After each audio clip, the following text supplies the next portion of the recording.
नमस्कार, मैं हूं अर्चित और आपका स्वागत है एक्सेस भारत में। तो चलते हैं आज की मुख्य खबर की ओर।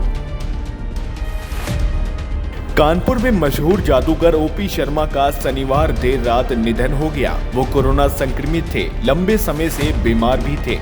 कानपुर के फॉर्चून अस्पताल में भर्ती थे। उनका डायलिसिस भी चल रहा था। ओपी शर्मा ने अपनी जादू की कला से देश विदेश में बड़ा नाम कमाया। उन्होंने राजनीति में भी किस्मत आजमाई, लेकिन सफलता नहीं मिली थी। उनका कहना था कि जिसकी शुरुआत होती है उसका अंत भी होता है। ये प्रकृति का नियम है, मैं रहूं या ना रहूं, जादू चलता रहेगा। ओपी शर्मा मूल रूप से बलिया के रहने वाले थे। ओपी शर्मा कहते थे कि जिसे आप जादू समझते हैं वो जादू नहीं बल्कि विज्ञान का चमत्कार है। उन्होंने अपने अंतिम शो में कहा था कि हर शो हाउसफुल के बाद भी यदि जादुई दुनिया को विराम देना पड़ रहा है तो इसके पीछे आगे के कार्यक्रम हैं। ये कार्यक्रम पहले से तय हो जाते हैं। यही कारण है कि चाहकर भी कार्यक्रम आगे नहीं बढ़ पाता।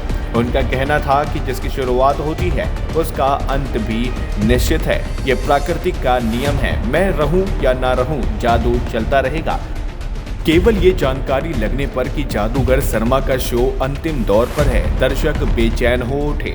दर्शक दीर्घा में बैठे एक व्यक्ति ने कहा कि सुना है जादू शो अंतिम दौर पर है। एक महिला ने तो ये कहकर माहौल गमगीन कर दिया कि अभी ना जाओ छोड़कर, दिल अभी भरा नहीं है।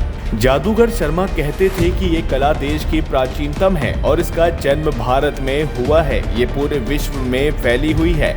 जैसे ही हमने आपको पहले भी बताया कि जादू कला विज्ञान और तकनीकी पर आधारित है। जैसे जैसे विज्ञान आगे बढ़ता रहा, नए नए शो आते रहे। ये कला भी उसी तरह है, उसके साथ साथ आगे बढ़ती रही। ओपी शर्मा ने अपना आवास कानपुर दक्षिण के बर्रा 2 में बनवाया था। उन्होंने अपने घर का नाम भूत बंगला रखा था। इतना ही नहीं, उनके घर के मेन गेट पर भूतों की आकृति भी बनी हुई है। कानपुर दक्षिण के बदला क्षेत्र में उनका बंगला काफी चर्चित है। ओपी शर्मा ने 2002 में गोविंदनगर विधानसभा से सपा के टिकट पर चुनाव लड़ा था। चुनाव प्रचार के दौरान वे जादू दिखाकर वोट मांगते नजर आए थे। उनकी वोट मांगने के अंदाज से चुनावी सभाओं में भीड़ तो खूब जुटी, लेकिन वोट नहीं जुटा पाए। ओपी शर्मा के रंगीन इंद्रजाल की दुनिया में उनके साथ लगभग 250 टन वजन का साजो सामान रखा था। इसमें कई खूंखार जानवर, स्वप्रलोक की परियों का काफिला भी शामिल था।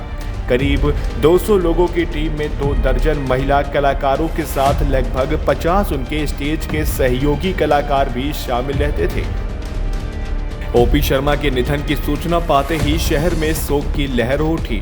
ओपी शर्मा के परिवार में पत्नी मीनाक्षी हैं।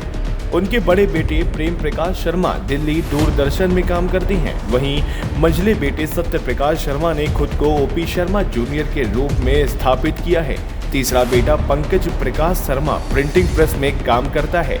सबसे छोटी बेटी रेणु शर्मा यूएसए में रहती है। उनके निधन पर डिप्टी सीएम केशव प्रसाद मौर्य, सांसद सत्यदेव पचौरी, सांसद देवेंद्र सिंह भोले, महापौर प्रमिला पांडे सहित कई जनप्रतिनिधियों ने शोक जताया है। जादूगर ओपी शर्मा का बचपन से ही जादू से लगाव था। जादू के शुरुआती करतब उन्होंने अपने बड़े भाई देवतानंद शर्मा से सीखे थे। इसके बाद उन्होंने माया नगरी की दुनिया में अपना नाम स्थापित किया। मुंबई में डिजाइनर इंजीनियरिंग करने के दौरान ही उन्होंने व्यावसायिक शो करने शुरू किए थे।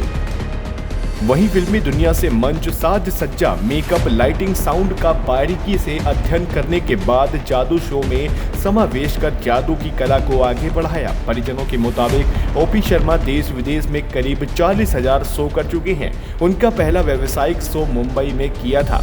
उनके परिश्रम प्रतिभा को देखते हुए इंडियन मैजिक मीडिया सर्कल ने उन्हें नेशनल मैजिक अवार्ड 2001 व शहंशाह जादू की महान उपाधि दी थी। उनके शो का सबसे चर्चित रंग बिरंगा इंद्रजाल होता था।